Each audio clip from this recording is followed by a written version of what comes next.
Expansive podcast. My name is Erik Kruger. I'm a keynote speaker, author, and always joined on this expansive journey by my co-pilot and co-host, fellow keynote speaker, fellow author, but most importantly, and if you know, for the both of us really, dog lovers, John Sonne. Yes. John, brother, yes, how I are think you? that should start. I should start with that. Start as a priority. Dog lover, John Sonne, human. I think it should come right before. I think I fall more and more in love with them every time I see them. It's just like it's an unending amount of love that these dogs allow us to feel. It's almost like the Expansive podcast is just slowly and slowly becoming more and more of a dog podcast. A dog podcast. At some point, you're going to tune into the Expansive, and it's just going to be us talking about dogs, and you're going to be like, "No, you know what it's going to be? Is this the Expansive?" We're like, "Where am I?" What did dog teach us about teamwork? And what did dogs teach us about leadership? And what did dogs teach us about living a more expansive life? And in fact, we could do pods on each one of those because they all have merit. Yeah, for sure. They all have merit. Yeah. Listen, before we get into your week, a quick shout out to some of our listeners in Malta and in the Seychelles. We were trending this week in the top 10 charts in both of those countries. Yes, countries. Geography is not my best, so I'll actually you should just do this segment. Yes, I'll do the geography from now on. We know this about you. Yes, those are countries. Those are countries. So big shout out to our listeners over there. Thank you. What's happening for you? And the week before, we should have got a shout out to South Africa because we're top 10 in South Africa. So big shout out. But you know the thing with podcasts is you're competing against Joe Rogan. Like everybody's competing against Scott Galloway. Everybody's competing against the best. There's no borders. So to be in the top 10 of everywhere, it really means that people in that country are listening to you over all those big names, which is a huge. It's incredible. It's incredible. Yeah, incredible. So thank you. And thank you to be honest, so I have access to the back end and I get to see all the charts that we are in. And so like we always mention the top 10, but there's probably about 60 charts that we are in at any one point. But we're sitting at various levels, right? Like 200th or whatever. No, don't say that. No, never. I don't want to know that. Look, that means half a person listened to 4 minutes. 200 out of 120 million podcasts. I'll take it. Okay. I'll take it. Oh, okay. Yes, but then with the way you say it is we're in the top 7% of the world's podcasts in that country. I get you. I hear you. Yes. Yeah, you can. You play around with the numbers, make it sound impressive, even when it's not. Jeez, I sound like KPMG all of a sudden. Smart. Yes. Okay. Smart. Yes. Yes. So tell us about your week. Not even your week. Just tell us about your day. Election day. Yes, today is election day in South Africa. I find myself really lucky to be back here just haphazardly, without even trying, to be back in for elections. Yeah, it went really well. I think it's really important. I think as I'm getting older, I was looking inside my ID book. I still have a green ID book because they won't give me an ID card because I wasn't born in South Africa. Anyway, I was looking at it, and I've been voting with that same ID book since the very first election. And I was like, I've done 7 elections since in that ID book, and I was reminiscing of just how it's been, and also as I'm getting older, the incredible privilege that you realize it is just to even have a voice inside your country. And I saw a map of Africa, and South Africa seems to be really one of the only countries in the whole of Africa that has a full working democracy. And so, yes, we have our problems in the country, but geez, what an amazing thing to be able to do that. So it was fantastic. Yeah. How's it for you? Yeah, we stood in the sun for about 4.5 hours. And it's always just like, I get a bit frustrated because I feel like no one takes initiative at these like polling centers. We had 2 lines, so A to L and then M to Z. And every time pensioners came or people with babies came, they would all be put into our line first, that they weren't splitting them across lines. And so the M to Z line was like flying, and then our line was just very slow. But stood in that line 4.5 hours, cast the vote. Always feels good to do that, to come out on the other side and you have your little mark and you feel like you've done something meaningful for the day. So I'm very happy. And then afterwards, very good. Best part of the day is we took the dogs for a pizza and park date. So quickly popped to them to Radloff and then had some pizza in the car with them. So very cool. Oh, that's so cool. Lucky guys. Yeah. Best. Like, what is that? What is that? When I come back, I want to be a dog inside a young couple's life that have done well, that have decided not to have kids. Like that dog's life is like it's super privileged and also super modern, I guess, Yeah. People haven't really treated dogs like you guys treat dogs. Like even me, like modern people. Yeah, It's it's called amazing. dinks. Oh, what's You're a that? dink. Dual income, no kids. Oh, okay. What? But there's no Dink. dog mentioned there. So just Yeah, think. yeah. Okay, So, okay. so yeah, I think that it has to be adapted for the dog component as Yeah, I well. think they need to have a Yeah. dog thing in there. Yes, yeah. The double income, no kids. Yeah, I suppose gay people used to be. I mean, lots of people having kids in gay couples, but gay couples were all dinks, and they were geez, amazing Yeah, homes and they holidays, and because there's no school amazing fees. incomes. Yeah. Yeah, amazing Uh, incomes. Yeah. Listen, brother. So we are very fortunate in that this week we are starting to ramp up the Expansive pod in some different kind of ways, and it's Yes. largely due because we have an amazing producer that's come on board. We mentioned Yes. last week, Robin is now part of the Expansive pod. And so, what you'll hear this week as a listener on the pod is we are introducing some new segments. There's a bit more structure to the pod as well. And so, the very first segment that we are introducing is called Expansive Insights. And so, this is really going to be focused on just some incredible insights around the future. It's going to be very sort of rapid fire. We don't want to spend too much time on it, but we do want to bring people's attention to some of the amazing things that are happening in the world that they need to be taking note of. And the very first one is from Elon Musk. And so, if you haven't seen this recently, his startup XAI has now raised $6 billion. $6 billion. And this makes them the second biggest AI startup at the moment. So they are valued now at $24 billion, which is pretty incredible. So you have, in the startup space, you really have three companies, right? You have Anthropic, which is building Claude. You have OpenAI, which we all know, building ChatGPT, and then you have XAI now that just in like they've been in existence for about a year and now already valued at $24 billion. And so, of course, what this just tells us is like the race for AI dominance is really heating up. What are your thoughts on this? Yeah, look, I have a friend who helps me make investments, and he says to me often on the Zoom call, never bet against a billionaire. Never Yeah. bet against a billionaire. Like the billionaire knows, like he's done something or she's done something, understands the ability to manage that much money energetically. And Elon Musk is just whatever you think of him, he is a machine. I mean, this is what his Mm, sixth company. I don't know what it is. It's like, I mean, did you have time? He has 10 kids, bro. Six yeah. companies worth billions. I don't know how many ex-wives. I mean, the guy's just juggling. I mean, just juggling everywhere. So, what do I think? I think I'm building a new talk called AI Frontiers, and part of the talk is where I describe the idea of robots and the ability for robots to become sentient. And as I'm doing the research around how robots could become quite human-like in the next 15, 20 years, I mean, even earlier. I mean, I don't know timelines, we don't Mm, know, but the thing that really got me was when I did the research around the data inputs into robots. And it's the data that allows them to become more human like. And who's got more data than anybody else? Elon Musk. Why? He's been collecting data from the cars since the beginning of the cars on the road. Every one of his robots, every one of his AI, all the ideas have all been fed by this incredible, I think it's 200 petabytes, if I'm not mistaken, of data that is collected sure. through the cars that will automatically be uploaded into the robots, automatically be opened into XAI. I mean, and so everybody else Mm, is there using data from the internet. And I mean, OpenAI got into trouble because they used YouTube because for Sora, but they couldn't say it. But obviously they did. Where else are they going to get video from? mm.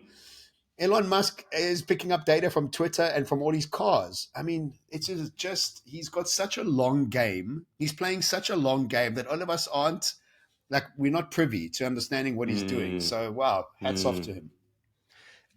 Yeah, Hats and off to you him. know I think if you are seeing this and you're not sure what it means to you as well, it's like there's no escaping what's coming. You know, you have these big three startups that are now building in the AI space, and you can see there's just more and more money being put behind these companies.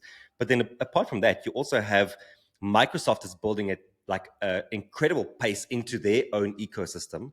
Google is obviously, like we just saw their latest announcements, and people made these sort of memes where they cut together all the times that they said AI during their presentation.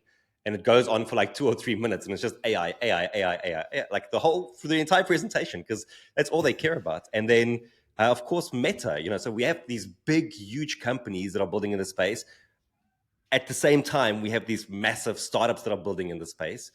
And so what it just tells you is that we had some hype cycles in the past, things like metaverse, where we had lots of hype behind it and it kind of went away. And like if you were trying to actively build things in that space, it probably didn't work out for you in the way that you wanted it to, or it might be coming down the road at some point, but it's not. No one is thinking about it today. No one is hosting parties in the metaverse anymore. But artificial intelligence is not something you can ignore. And so you either need to be thinking about how to build with it in your business, or you need to be thinking, how do I upskill myself? Because in a different article, I also saw that people who are AI literate earn a lot more in the marketplace at the moment compared to people who aren't. So already you just being able to upskill yourself in that space makes you more valuable to the group, to the society. So don't ignore it. Don't ignore it. Get involved, get excited, start playing around with the tools, just get into it. So that's the first bit of the expansive insights. One more quick one is Neuralink. And for those of you who don't know what Neuralink is a company also founded by Elon Musk. So he's featured twice in today's expansive insights. In 2016, he founded this company. They are all focused on inserting chips into the brain that does a variety of functions. So it's to help people essentially interface with computers, by just thinking about it, but also down the road, it's about mobility and all these kind of things. So they call it a brain-machine interface. And the big news that has come out this week is that the FDA has now greenlit the second implant to happen. So the first implant's already happened, and we've actually been seeing lots of news about how well it's been going with this guy. The guy's name is Noland Arbo.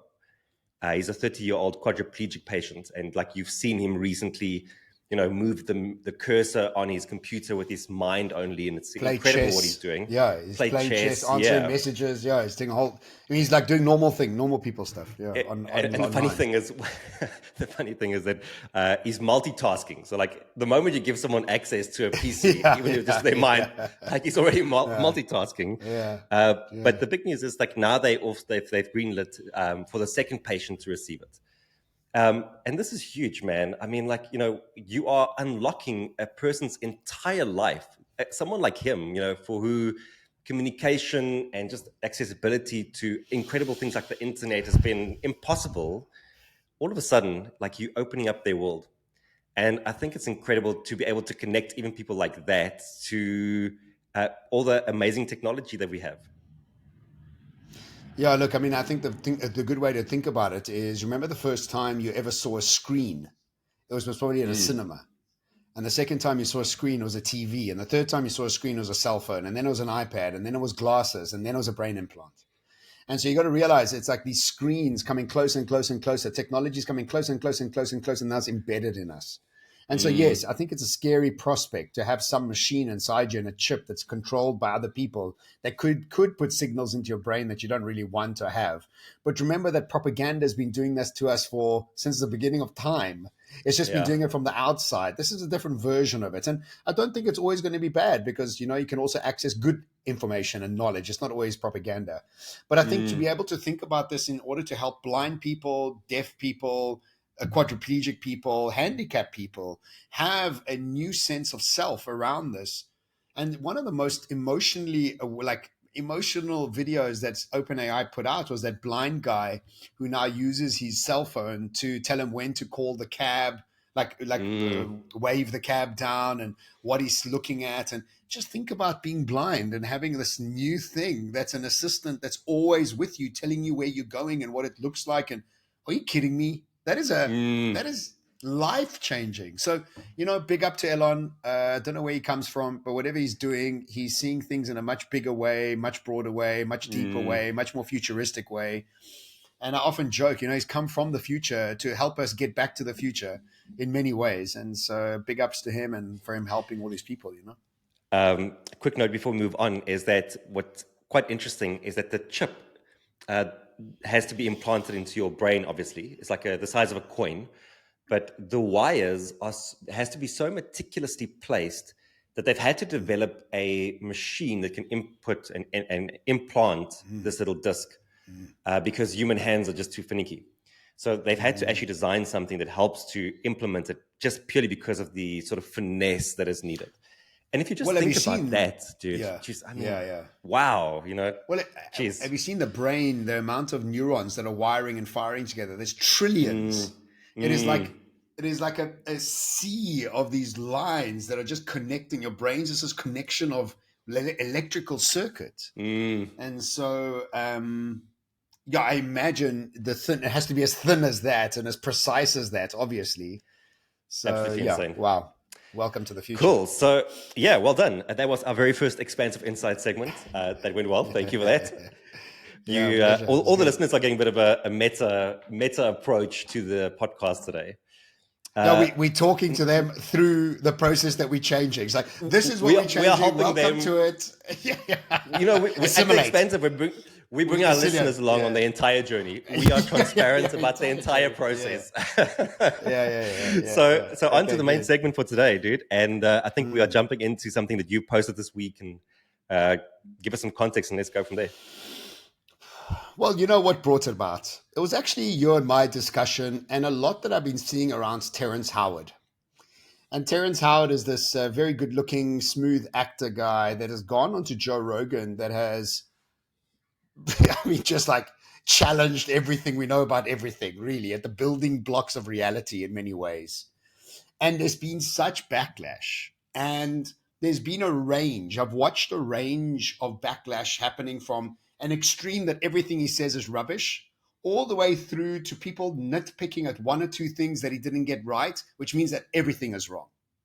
So, and then you have, right on the other side, you have this other sort of swing to says, I don't care what anybody says, I absolutely agree with them, to the point of saying I agree with some and I agree with not. And so there's a scale, right? And it always makes me have a quiet laugh to myself when the people that he's challenging with his theories are the ones that are taking the most offense. And this is always what familiarity does. This is what always disruption does. Disruption always offends the people that are so baked into the story that they can't let go of it. Remember Napster when it came out? You remember how the music industry was up in arms at the disgust of how dare you digitize our music and share it? Well, guess what's happened? And so because it just doesn't even sit into our brain. So today I wanted to talk about familiarity, and I made a video about familiarity because I think as I'm getting closer to 50, many amazing things are happening to me, but I'm also in many different ways waking up to a lot of the rule sets and familiar stories and tradition that we have always held on to as what is right and what is wrong. And as I am waking up to it, I'm starting to realize that these stories that we are holding on to are just familiar tradition habitually put into our societies that we somehow defend and even go to war to. So we wanted to dedicate a podcast to familiarity. And that's what I did with my video that I made from Turkey and when I'm sitting in audiences, I see it all the time.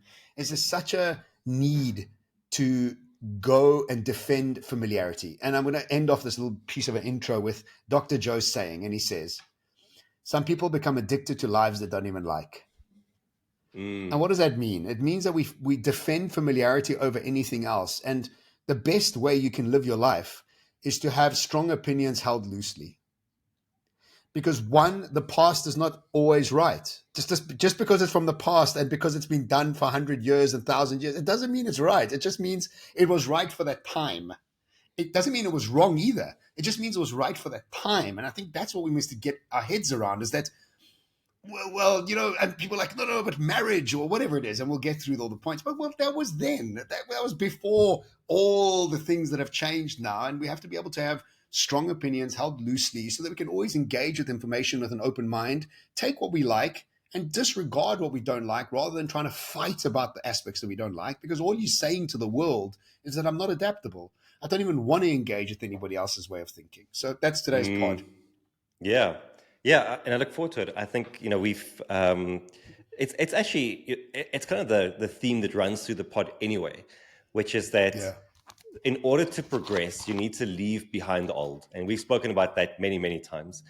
Is that whenever there are new things that are on the horizon, it always starts with something having to end, and that ending is usually quite painful, which is why we don't want to engage with it. And I think what makes it very challenging, especially today, is that we are in the process of defining and redefining everything from gender to societal norms to how business is done. And it's very difficult if you've been used to a certain frame or a certain mental model for many years. Yeah. If not many years, generationally. Generationally, seeped into your DNA. Yeah, exactly. That's it. Yeah. But I actually think what you were saying at the start is really important, which is that traditions are being challenged, and I think what the bigger thing behind that for me, the bigger movement behind that, isn't necessarily the tradition being challenged. It is that people are waking up to the idea that they have more choice. That just because in the past someone said this is the way to do it, that now they go, well, okay, it's not that I don't have to do it that way. And it's not that you are right and you are wrong. It is that you get to choose. Yes. And I think that's the powerful thing happening. It's like you get to choose. There are challenges with that process as well, which I think we can maybe chat about a bit later. But maybe we can use that as a bit of a movement into the next part of what you wanted to say about familiarity. Yeah, cool. So let's start off with understanding that your future is shaped by how much you are able to change. Just remember that if you aren't able to change, your future stays exactly like where you've come from. Like there is no reason for it to change, and it's only going to be a reflection of your ability to change. Bashar says that when you look in a mirror, the mirror doesn't smile at you first and then you start to smile. You have to smile for the mirror to smile. So what are you waiting for? You're waiting for the mirror to start smiling before you smile? Obviously not. Your future is a reflection point of your current way of thinking, acting, and feeling. And so the more familiar your future is, the less you've changed. That's as simple as it is. If your future keeps looking the same as it, well, then what do you think is going to happen? Well, I'm still not making enough money. Well, I guess the common denominator is you. And so what you have to realize is the more unknown your future is, the more you're in the process of growth. The more you release the idea that you need to control that future, the more you are in a process of growth. And Elizabeth Gilbert said it brilliantly, and I love how she put it. She says, "Oh, darling, you never had control. You just had anxiousness." And we've replaced. She's the author of Eat, Pray, Love. Eat, Pray, Love. Yeah, and she's the one. And if you think about it, is we have mistaken anxiety for control.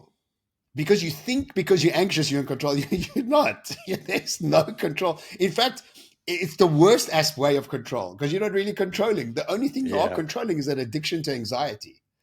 And so it's the only thing that you have to do. So let's remember that when you are able to release familiarity, do you know what happens to you?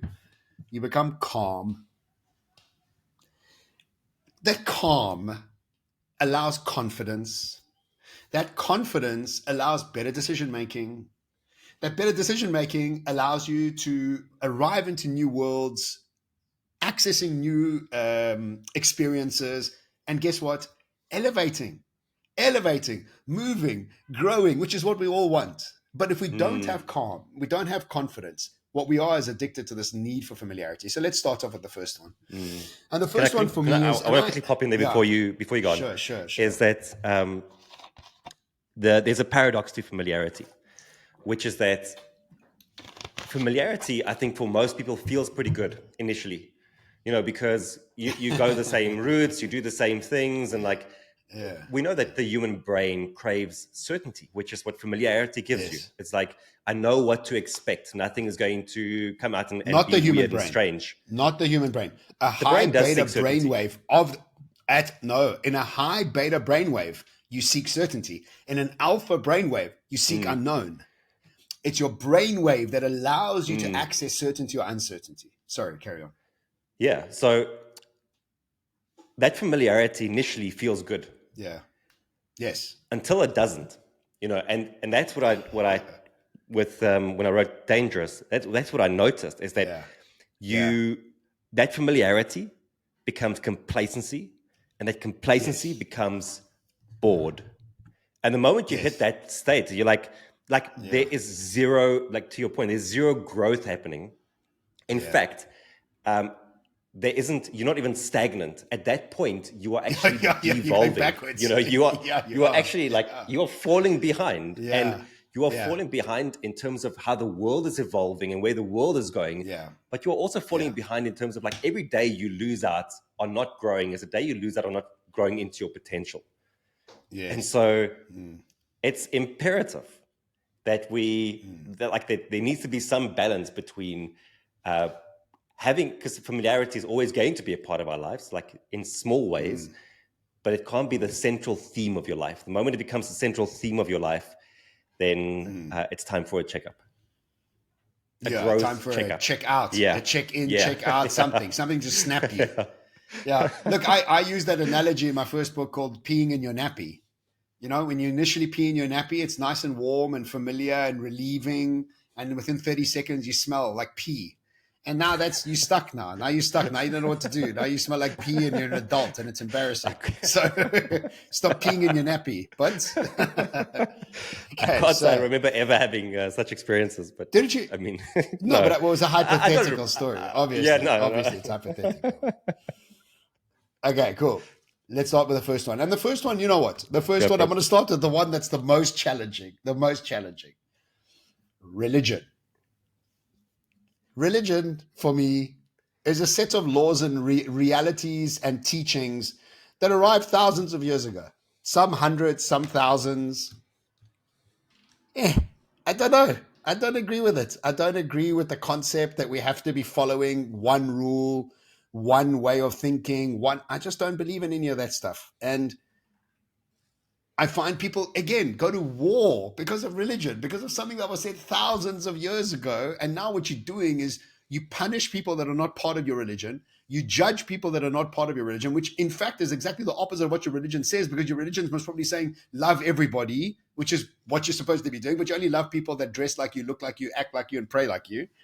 And so we've created such havoc inside a world of religion. And for me, it's familiarity. So what you do is you stay familiar. You do what you need to do inside your religion. You go where you need to be seen.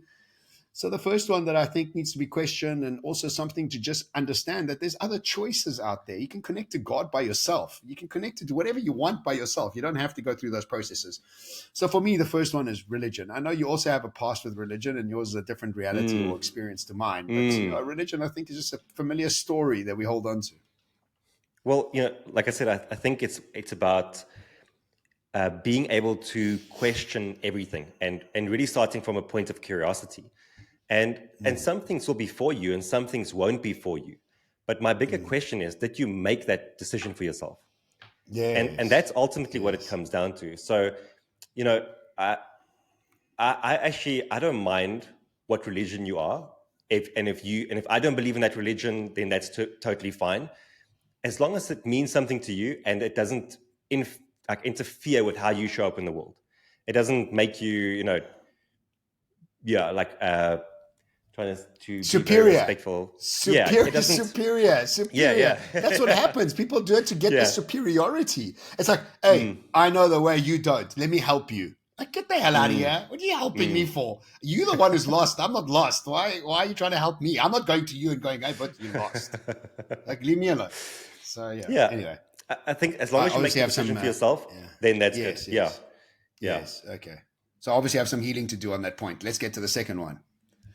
The second one is alcohol. And I know we spoke about your amazing whiskey collection, and I think that's awesome. And I think that you're a respectful drinker. I don't think you're a disrespectful drinker. I think that also it's nice to release some of that tension. And I think to a certain extent, drinking bits of alcohol at times when you can manage it, absolutely great. But again, as we realize that there's more choice in today's world, there's other ways to change your brain waves and to go through that process. And most people do the worst things when they're drunk. They beat people, they get into fights, they make mistakes sexually, they, you know, there's just, it's chaotic what happens on the outside, on the other side of alcohol. Now, I think the worst part of this is this idea that we've made alcohol so normal in our society that inside of townships and poor areas around the world, it is causing such deep havoc inside families and social structures that it's just unacceptable. It's unacceptable that we've allowed the legality of something to be allowing us to spread it widely within poor, uneducated people to cause such deep pain. It's unfair. It's not right. It should not be allowed to be done. And the people that market alcohol, it is disgusting because what you've done is also what you've done to yourself is you've removed yourself from the pain that it's causing, saying, well, they're adults. They can make their own choices. Well, yeah, that's true, but it's wrong. You still, the energy behind it is wrong. So for me, alcohol, it's familiar. So people are saying it's okay to drink, but my God, if you smoke a joint, there's something definitely wrong with you. Oh my God, you do magic mushrooms. Jeez, you're off the rails. So we have to just get away from the fact that that's the only way. I think that's a very good point, which is that it falls into the same category. It's a drug. You know, it falls into the same category. It's all these things that for many people are taboo, but the one is somehow okay and the others are not. When it comes, you know, I have a very interesting relationship with alcohol, which is that the reason I enjoy it is because I don't drink it for the sake of alcohol. I enjoy it because of the mastery behind it. I've said this many times on the pod, is that I love the story behind it. I love that there's a wine farm 5 kilometers from my house, and I've been on that farm and I've seen what they've done with the vines, and you know, like that's what I'm after more than like I'm not trying to drink to get drunk. Like I'm, you know, 40. I think I'm I don't think your age is responsible. I don't think age has got anything. I know many alcoholics at 40 and above, bro. Having just turned 40, I'm going to use that for whatever I can. You know, yes. As a sign of maturity. You're so mature. Yes, you're so mature. Yes. So, but no, I think to your point, you know, it is familiar for many people, and because that, you know, we discount other things that might be more beneficial, things like shrooms, for example, but that is unfamiliar to us, and so like one class of drugs are fine, but another class isn't. Yes, cool. And remember, when you want to bring legality into it, remember that slavery was legal. Marrying 12-year-old girls was legal. All these were legal. Legality means nothing, bro. Legality has changed with the times. You have to contextualize things. And so legality is not something to work with. And plus, we don't even trust the pharmaceutical industry anymore. So like, why are we trusting these people that are putting these laws out? Even when you said the FDA has now approved it, I'm like, I've seen so many programs about the FDA being funded by Pfizer and Merck. I'm like, what? I don't know what the FDA means even. You know what I mean? It's so convoluted. So anyway, okay. Next one. Next one is wearing a suit. And look, we obviously are guys here, right? So we guys. I don't know about girls. Like somebody said to me, I made a post the other day. It's like, what about women? I'm like, I don't know about women. I'm not a woman. So like, I don't know how to speak on a woman's behalf. And God forbid we do speak on a woman's behalf. Then we'll be said mansplaining. So I'm not going to even go there. But wearing a suit, let me explain. Wearing a suit. I heard a while back, and I don't know if I said it on the pod, but why did French aristocrats, the men, wear high heels? And the reason they did that was to try and, besides everything else they did, the rest of the outfits they had, but what they did was they're trying to get away as far away from the person that was working the field. So immediately you could tell they weren't a peasant. So when you think of a suit, the suit came out of a place where I want to get away from the fact that nobody must think I work in a factory, I work in an office. So that was the relation between why you started wearing a suit. And now we're still wearing suits. Why? What is that tie doing there? Why must we wear that? And what value is it adding? So yes, we're just familiar. Listen, you must be smart. You must wear a tuxedo. Listen, I've seen you in a suit. You look good in a suit. You should not diss the suit. I'm not dissing the suit. I'm not dissing the suit. But even you thinking I look good in the suit is your familiarity talking. Do you not see what you're doing there? But you still look good in a suit. I mean, Okay, I can objectively decide. I can objectively decide if you look good in something or not. That's true. That's true. But all I'm saying is the idea that smart is suit. No, that it has to be a certain way. Disagree. Yes. Disagree. Yes, Disagree. Exactly. Disagree. Irritates me, that idea. Okay. Anyway, next.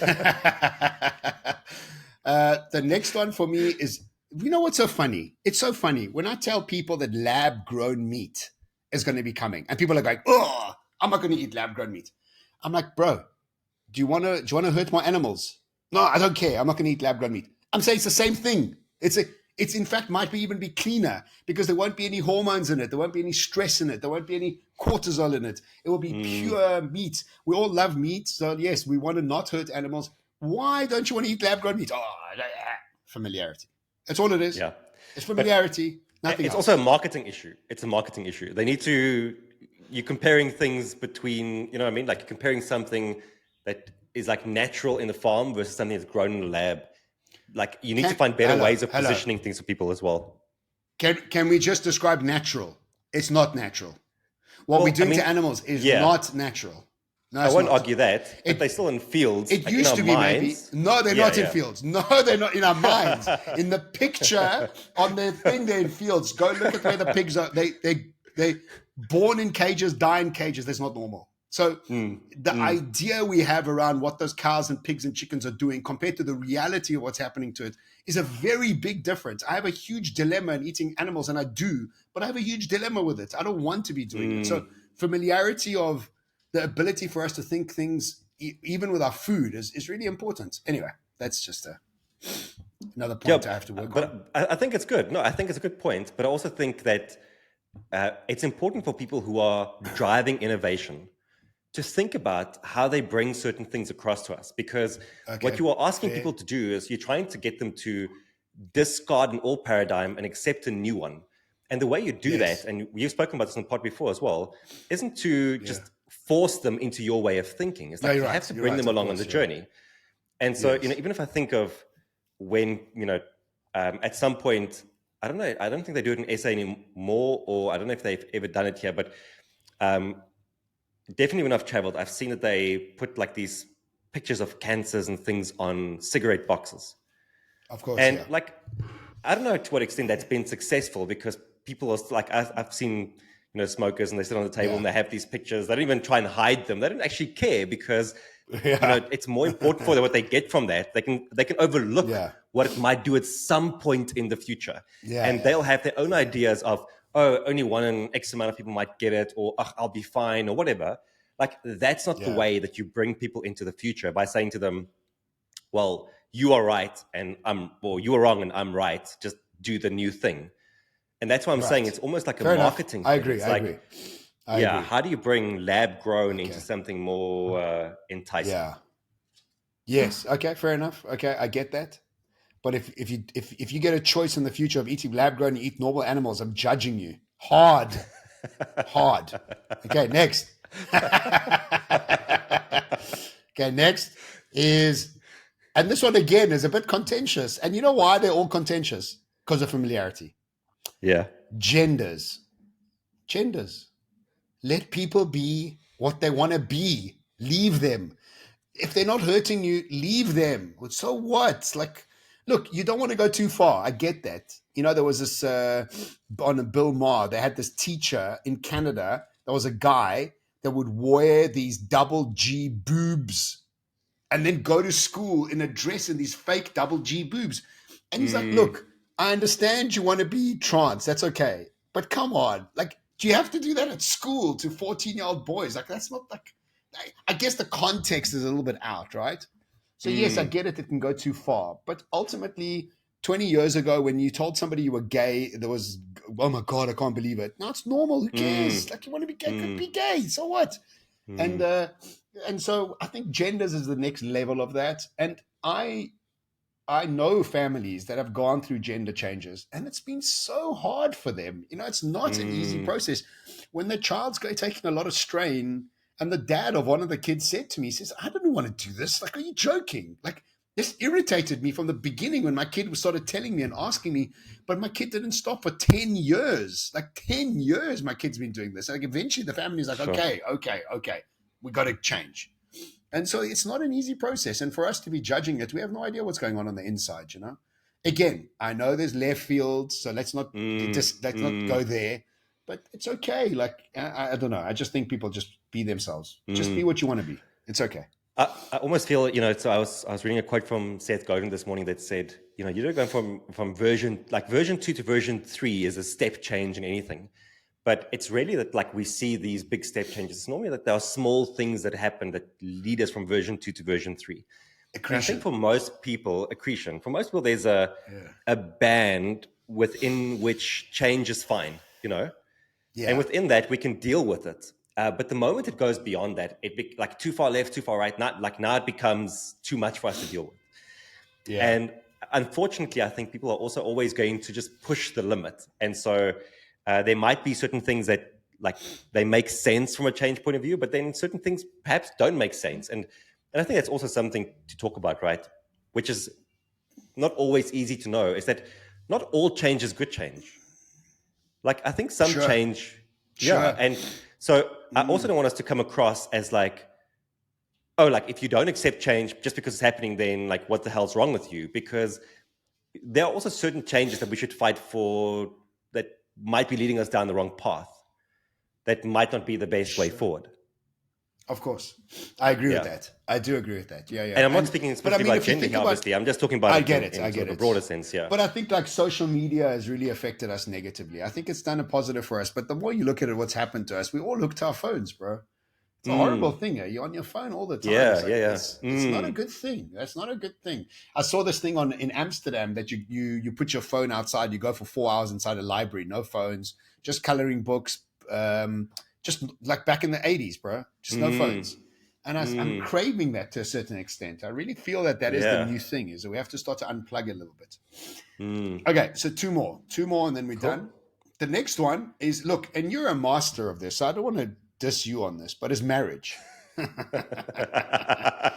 So look, I keep telling people that I haven't been successful at it, and I've tried a few times, and it just doesn't suit my personality. And guess what? It doesn't suit my dad's personality either. And it's funny because he's on his 4th marriage. I don't think he's that good at it. And I've tried it a few times, not good at it. And what I always thought was, what a failure I am. I was thinking, shit, man, why? What's wrong with me? And I was in this self-deprecating place. I don't want to hurt the girls. I don't want to. There's no maliciousness around it. It's just the structure of it makes me feel claustrophobic in a way. And I don't know why it does. I've tried to think about it, and I still will continue to try and heal it. But when I start to make peace with the fact that it's okay not to be aiming at life partnership and marriage, such a huge weight came off my shoulders. And it was a very internal process that I had to go through. But when I look at you and Dan, and I look at other people that have got successful marriages, I'm really incredibly inspired by it. And I know how awesome it must be. And look, I've never experienced it, and I've never seen it. I've seen it with my mom and stepdad, but I never really grew up around it. So I see it and I'm like, wow, it's this amazing thing to be able to go through that sort of process, But to make peace with the fact that it's not for me, and then to give permission to other people that also realize it's not for them, it's just a wonderful thing to say, look, it's just not for me. And it's just because it's familiar doesn't mean it has to be continuous the way it's always been. So that's my piece on marriage. Yeah, and I don't feel dissed by that at all, to be honest. And when I was listening to your video about it, obviously this is the one that stood out for me the most, because I have been in the back of my mind just sitting with it. And I think that's where I ended up landing on, it's about choice. And it's about the fact that as we go through life, we also, like, we're not the same people. I mean, that's exactly what we're speaking about today, is that who you are 10 years from now isn't who you're going to be today. Hopefully, like, we want you to change. All of us need to change all the time. And so it might be that it's not for you now, and it might be for you at a later point. It might be that true, it's never for you. That's actually it true. might be that it's never for you. Yeah. And the bigger thing is that both of those scenarios are okay. That is like, you do not need to buy into just because the way it's been done like this is the way it's supposed to be. It can be right for you. It can be wrong for you. And I think I've been very fortunate, for a long, long time. My thinking was always, I don't want to get married. I remember saying that to my friends all the time. I was like, I never want to settle down. I remember having conversations with so many girlfriends. I'm like, no, I'm the single dude. Like, no one's going to win my heart type thing. I had many of those conversations. And then when I met Dan, like, it's been the easiest thing that I've ever had to go through from a relationship point of view. And she compliments me in so many ways. And, but her geography is very good. Her geography is excellent. So that's but everything about her is excellent. So she compliments all of it. That's true. Yeah. But I think I don't hold marriage as a gold standard. I think that there are many ways that people can be together these days. And marriage is a very traditional thing. Like, even when I was thinking, like, why did we, because I was going down this rabbit hole, like, why did we get married? Like, why was that? And I think there's a formalization, there's a commitment that we wanted to go through, but there's other commitments that you can make as well. That doesn't have to be marriage. And so I really think that it's, you have to do what's right for you. And then on top of that, I do think marriage has become much harder. I think partnership has become much harder because of the social media world we live in, where you almost have alternatives on tap. If you feel like you want to see something else, you can go onto Tinder, or, there's many options where you can find like a short-term partner very quickly. It's easy to do that. And then social media, and then so I think there are so many, it's much harder these days to actually be good in a relationship than before. I agree. I think so. My last one. I think so. Yeah. I agree. So my last one is the concept of sacrifice and resilience.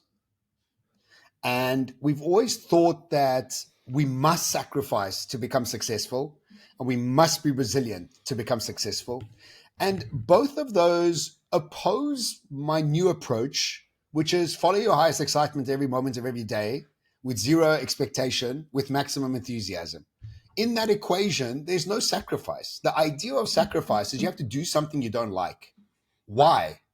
Why don't you just do the things you like more and more and more and more and more while building into something? Now, the only caveat here is that if you haven't found what you're on earth for, yes, you have to find that first. That's the almost like the gateway. And once you go through that gate, there's no sacrifice. It's only exploration. And exploration doesn't mean sacrifice. It's adventure. Is it hard? Yes, it can be hard. Like, I've got a trainer and his workouts are unbelievably difficult. And he makes me do things I've never done before. I hate it, but love it.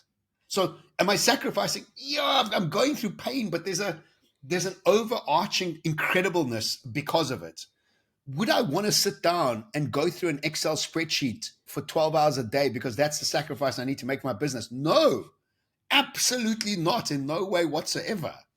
And so I think the first idea is that you must sacrifice. I don't know so much. I think what you've got to do is find your genius and then allow that to lead you, pull you, inspire you, elevate you into the next step. So the equation has to change. And then underpinning the idea of sacrifice is the need for resilience. And you and I have spoken about resilience many times. And a big part of that, my video that I made, is this concept that you have to be grinding it and you have to be in resilience mode, which is a second prize to adventure. Resilience doesn't say imagination, doesn't say exploration, doesn't say uncertainty. It's like you gotta, even the word resilience is like, and when you say South Africans are so resilient. Like, what? Yeah. Why? Just rehearse anew. Why resilient?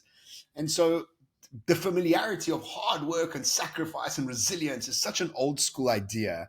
And I'm not saying you're not going to work hard. We work hard, bro. You and I work very hard. I'm constantly work, but not for 1 second do I think I'm in sacrifice mode. Why? Why would I don't. I'm a spoiled brat. I'm not going to sacrifice nothing. Spoiled. I don't want to sacrifice anything. I want to enjoy everything I want to enjoy. I saw something great the other day. It says, I'm here for a good time and a long time. Let's go. I'm not here for a good time. So, I don't want to sacrifice shit. So those are my last two. Yeah, that's great, man. Did you want to quickly recap, just run us through all of them again from top to bottom? The first one was religion. Second one was alcohol. The third one was lab-grown meat. Then wearing a suit. Then genders, marriage, and then resilience and sacrifice. Yeah, amazing. I think what I've loved about this, and I'm hoping that this is something that listeners can also see, and I think it's always been quite obvious in our pods, is that like that list is a blend of kind of societal and personal familiarity. Yes, it is. Yeah. And I think that's quite important, is that when we challenge our personal familiarities, it's tough. And often those personal familiarities are, they're inspired by years and years of conditioning, be that, parents, be that religion, be that tradition, societal expectations. And so the moment you start questioning those, it feels like you're questioning a much larger system, and it can be so tough to reconfigure it. But it's also one of the most courageous things you can do. And so what I'm trying to get at is, I hope that you can see the process in action here, is that as you go through them, like there's the courage of going to explore them and the wrestling that comes with it, that it's never easy. It's never just, I'm letting go of that familiarity. There's a process behind it. And even a few times you use the words that I need to heal things about it. And, there's work that must be done. So letting go of familiarity isn't just, we're not saying it in a blasé kind of way. We're not saying like, just drop it. We're saying that there's a process of reconfiguration that happens that allows you to enter into the future as a better and different person, more aligned with who you want to be. Well said. Very good. It does take courage. But I think when you prioritize curiosity in your life, courage becomes sick, like it doesn't even feature. You don't even think you're being courageous. You're actually just going down the route of, hang on, I need truth here.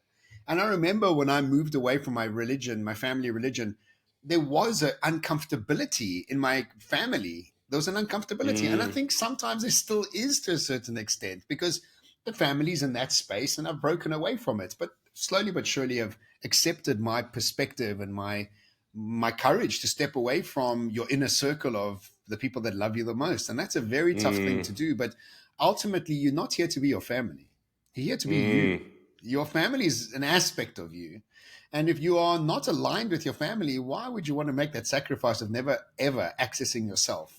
So it's a gift, but the gift requires some work and some internal dialogues. And remember one last thing, is that if you're in a high beta brainwave and you're highly anxious, you can't be courageous. You have to calm yourself to become courageous. That calm gives you confidence to explore. And so you have to first create calmness, access your genius, then move into these places. If you haven't done that, all of this seems a little bit antiquated. And why would you want to do that? Either way, that's the pod. It's been a long one. Yeah, that's been amazing. Thank you so much, dude. And of course, we are ending off this week's pod with a quote of the week. So this is going to be a new feature on the pod as well. Every week, we want to leave you with a quote that leaves you inspired, that's nicely tied into the content as well. And the quote for this week, actually something I posted on LinkedIn, and that just happens to have a perfect tie-in, is that if we don't change, we don't grow. And if we don't grow, we aren't really living. That comes from Anatole, France. So listen, it's been great, as always, evolving and changing and being expansive with you and with our listeners, and going through the process of also moving away from what's been familiar for us with the pod and moving into new territories with that as well. There we go. Whoa. Yeah. I saw that. Yeah. I like that. I like that. And to everyone listening, as always, we deeply appreciate you spending your time with us. We know that you have the option of listening to millions of other podcasts, and the fact that you choose us is really special and meaningful to us. So thank you for that. You can head over to YouTube to see a bit more of the pod. We are doing all of this via video. So if you want to see our faces and get to know us even better, then that would be the way. That would be the way See to our do faces. it. Yeah. Hey, I mean, you're just a voice inside someone's head. They need to know Sure, like, what you look like. But funny, I've been listening to pods and I've been thinking, I wonder what they look like. And I've been going to YouTube. I've been actually slowly but going over to YouTube because sometimes they're explaining things and I can't see them on pod. So come see our faces. Come see our faces. Yeah, you can subscribe there. You can leave us reviews on iTunes, on Spotify. We love receiving those. And until next week, we hope that you leave behind the familiar. We hope that you step into growth. Be expansive. See you again soon. Ciao.